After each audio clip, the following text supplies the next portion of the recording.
Hey, what's up, guys, and welcome back to another Real Madrid review. Manchester City won, Real Madrid won, 4-4 on aggregate, but Real Madrid win 4-3 on penalties. What a game! What a moment to be a Real Madrid fan. These are the kind of moments we live for. These are the kind of moments you love to see, you want to see, and Real Madrid have done it. And look, the funniest part about this is you see online, you see on social media, even non-Real Madrid fans have absolutely no sympathy for Manchester City. And look, Man City probably could have won that game 10-0. And we'll talk about the game later on. But it just seems like Man City are hated by everyone. And I do think that the majority of football fans do really dislike Man City and probably think that it's absolutely brilliant that Real Madrid have knocked out Man City. But to say Man City played well is an understatement in itself. Because, I mean, you look at the stats, right? Look at the stats. 33 shots to 8. 9 shots on target to 2. Across 120 minutes. They had more shots on target than we had shots. That's usually what we do to relegation teams. Man City put Real Madrid apart. And that is that. 68% possession to 32. Twice as much passes.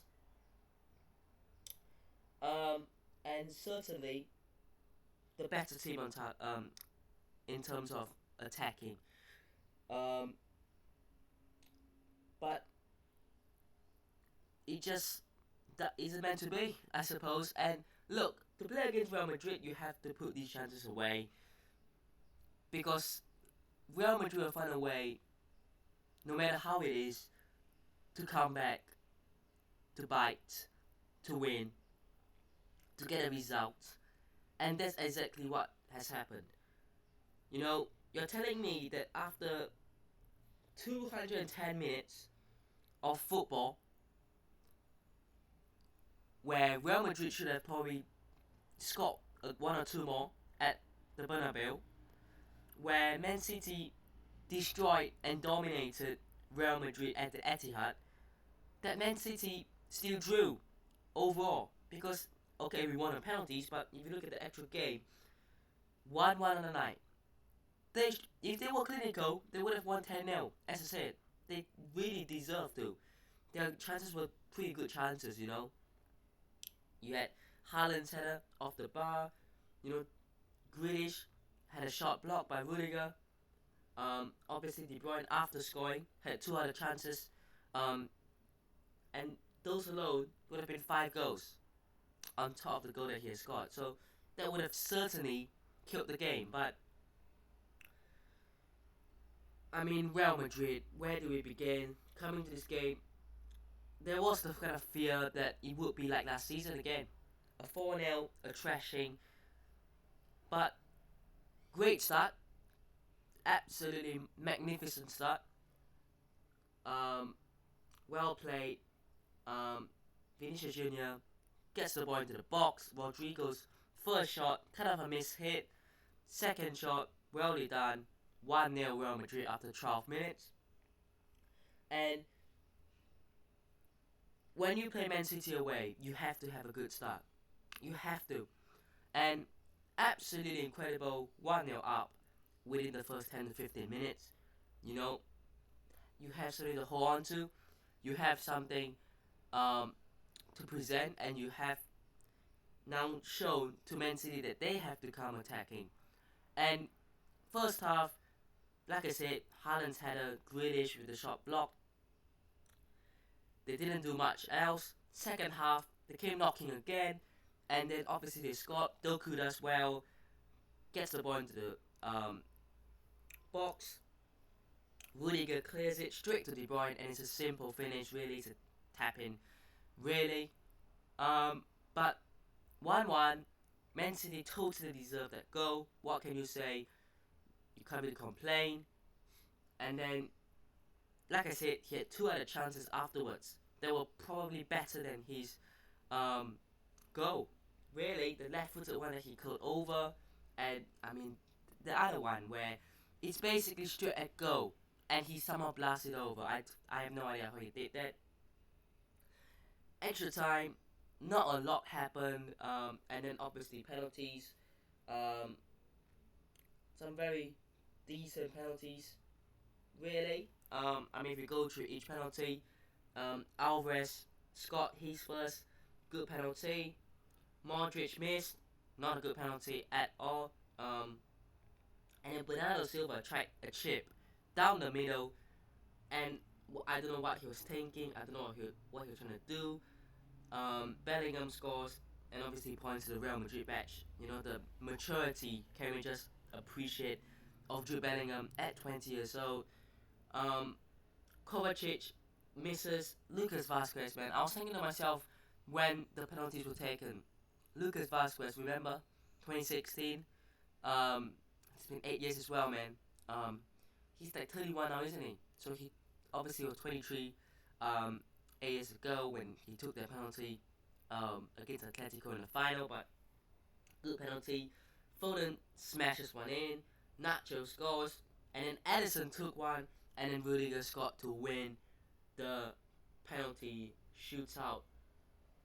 Absolutely incredible. I am still kind of shocked in a sense that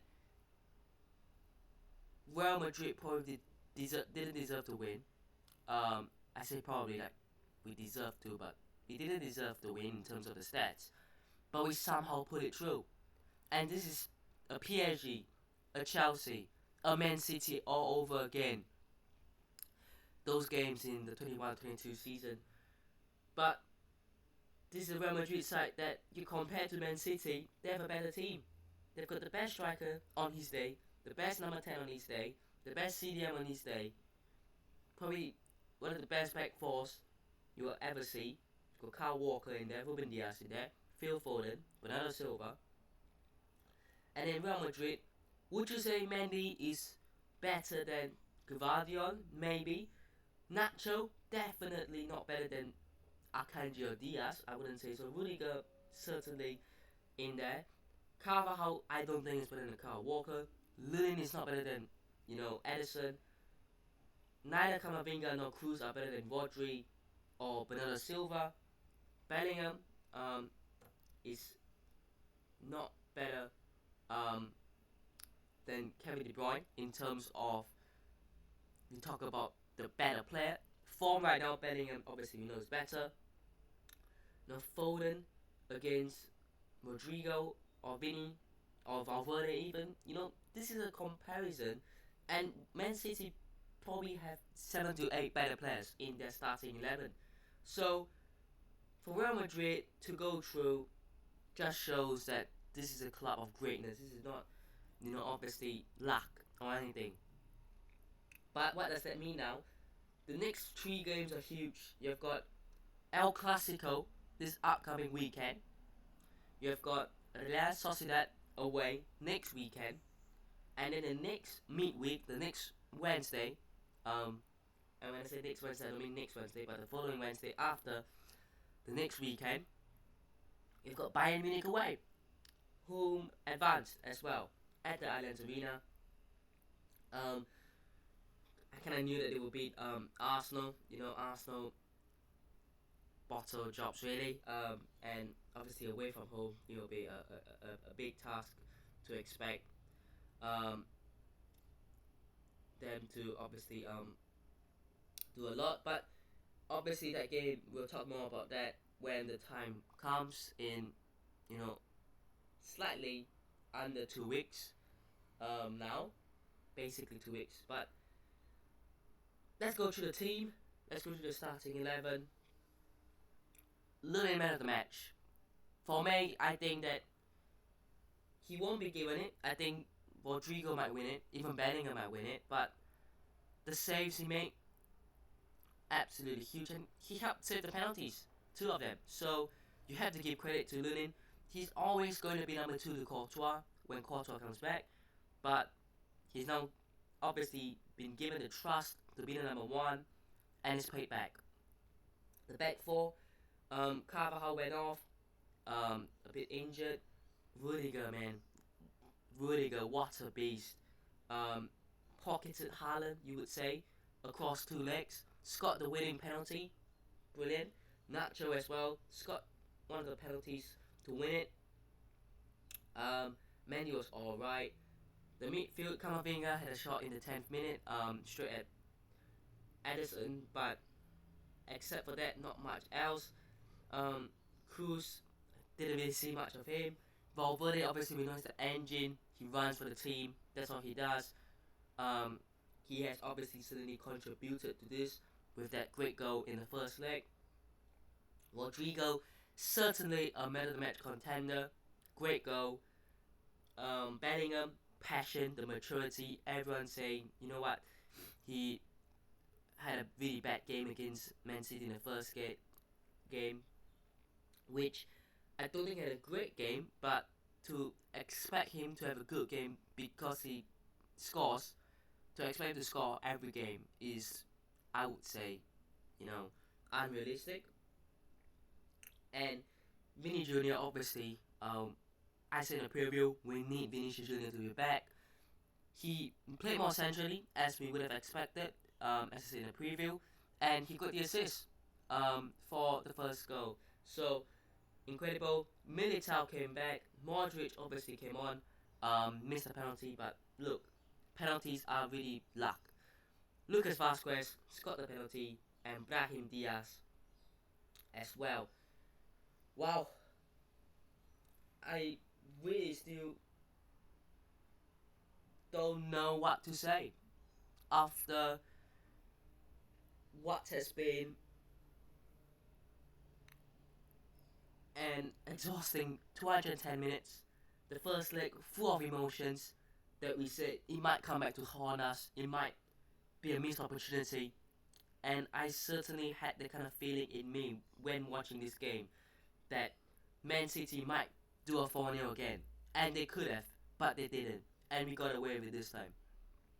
But obviously, this isn't the end of the season. We still got a lot of games, right? We still got at least 2 games against Bayern Munich. And look, I said in the preview that I would rather play Bayern Munich than Arsenal. I think Arsenal are more dangerous. Bayern Munich are more vulnerable. But of course, we know that Bayern Munich have got another striker that we have to take care of, Harry Kane. And I think Rudiger can do it. I think if Rudiger can stop Haaland, Rudiger can stop Kane. Although Kane's role is more of a link-up player, so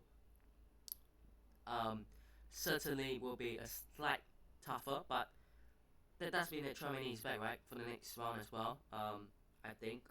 So that's good, but can't wait for those Bayern Munich games. Look, I want to see Real Madrid play Bayern. That is a game that I have been excited to. I would have loved to play Arsenal as well, but hey man, it's not meant to be. But let me know what your thoughts are down below. Hope you guys have enjoyed today's video.